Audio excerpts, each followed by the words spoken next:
Puisi baru berdasarkan isinya. Puisi baru juga bisa diklasifikasikan berdasarkan isinya. Artinya, jika sebuah puisi banyak bercerita tentang Tuhan, sebutannya akan berbeda dengan jenis puisi yang bercerita tentang cinta kasih. Berikut beberapa jenis puisi baru yang diklasifikasikan berdasarkan isinya. 1. Ode. Ode merupakan puisi baru yang di dalamnya berisi puji-pujian terhadap para pahlawan atau orang tertentu yang dimuliakan.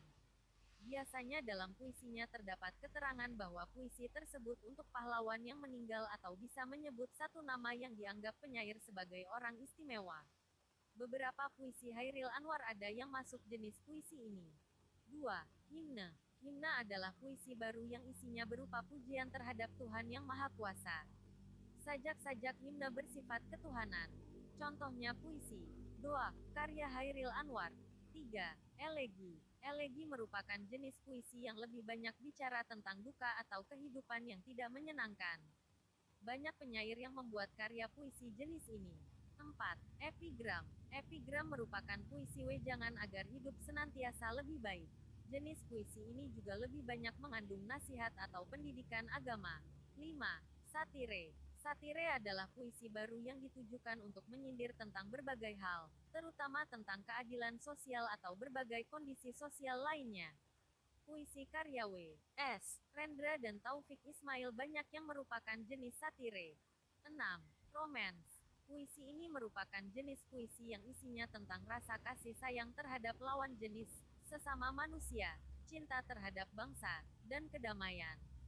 Puisi-puisi Sapardi Djoko Damono banyak yang bisa disebut sebagai puisi tipe ini. 7. Balada. Perkembangan puisi baru yang lebih bebas membuat puisi dengan gaya penceritaan pun berkembang. Maka tidak heran jika kemudian dikenal tipe puisi balada yang merupakan tipe puisi bercerita. Catatan. Pembagian jenis puisi baru tersebut pada perkembangannya tidak terlalu berpengaruh pada pembuatan puisi era modern. Puisi baru tidak lagi terlalu memerhatikan apakah sebuah puisi ini termasuk septima atau sektet. Pengarangnya juga tidak terlalu memikirkan akan membuat tipe puisi seperti apa. Pengarang membuat puisi sesuai yang dirasakan dan dialaminya, apapun bentuk atau isi dari puisi tersebut. Tidak aneh jika kemudian puisi baru lebih banyak mencerminkan pengarangnya dalam melihat dunia lewat puisi. Tips membuat puisi. Sudah disebutkan sebelumnya tentang jenis-jenis puisi. Pengenalan jenis-jenis puisi tersebut tujuannya agar lebih mudah jika ingin membuat sebuah puisi yang ditentukan berdasarkan temanya ataupun berdasarkan jumlah baris dalam tiap baitnya. Perlu diingat, membuat puisi tidak semudah menentukan jenis puisinya. Hal yang paling penting adalah kebebasan dalam membuat puisi. Bebaskan dulu pikiran untuk membuat puisi tanpa memerhatikan jenis puisi. Untuk memudahkan dalam membuat puisi, perhatikan tips berikut ini. 1. Puisi hadir karena lingkup persoalan yang terjadi pada diri pengarang baik besar maupun kecil. Apapun persoalan tersebut, baik keresahan atau kerinduan, tuangkan ke dalam puisi. Tuangkan juga segala hal yang menginspirasi. 2. Puisi tidak selalu berangkat dari ungkapan kesadaran dirinya. Pengarang bisa saja membuat sebuah puisi berdasarkan sudut pandang tertentu. Misalnya membuat puisi alam dengan sudut pandang sebagai kupu-kupu atau lebah atau bahkan daun. 3. Puisi berbeda dengan esai, surat cinta, ataupun khutbah di masjid.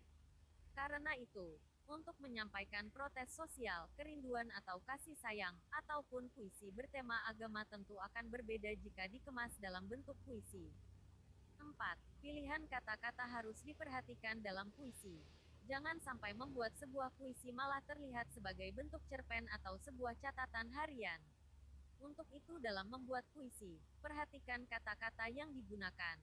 Sebaiknya gunakan pilihan kata berlarik dan yang memiliki konotasi, usahakan juga memakai jumlah kata yang sedikit tetapi penuh makna tentu lebih baik. Untuk awal-awal, tidak perlu dipaksakan jumlah kata harus sedikit. 5. Perhatikan juga gaya bahasa dalam membuat puisi. Sebaiknya, gunakan gaya bahasa majas meskipun menggunakan gaya bahasa yang lebih tegas juga tidak masalah. Pilihan gaya bahasa yang mengandung majas atau metafora tentu akan membuat puisi tersebut terhindar seperti curhatan sehari-hari. Gaya bahasa juga bisa membuat kalimat dan kata-kata lebih hidup dan membuat rangsangan kepada pembaca. Misalnya gaya bahasa yang menggebu-gebu tentu akan sangat cocok untuk puisi tipe semangat. Khusus awal-awal. Buatlah puisi dengan cara mengalir terlebih dulu baru kemudian lakukan penyuntingan. 6. Tentang penyuntingan puisi ini akan dibahas pada topik berikutnya. Poin penting. 1. Ciri-ciri puisi baru yang tidak terlalu terikat aturan membuat puisi baru lebih mudah dibuat dibandingkan puisi lama. 2. Puisi baru terdiri atas berbagai macam jenis berdasarkan dua klasifikasi. Pertama, puisi baru bisa dibedakan berdasarkan jumlah barisnya. Kedua, puisi baru bisa dibedakan berdasarkan isi puisi tersebut. Klasifikasi hanya sebagai identitas karena pada perkembangannya, puisi baru sangat variatif dan beragam. 3. Membuat puisi baru hendaknya dibuat berdasarkan ungkapan atau inspirasi dari diri sendiri. Membuat puisi harus mengalir tetapi juga jangan sampai malah terlihat seperti catatan harian ataupun esai.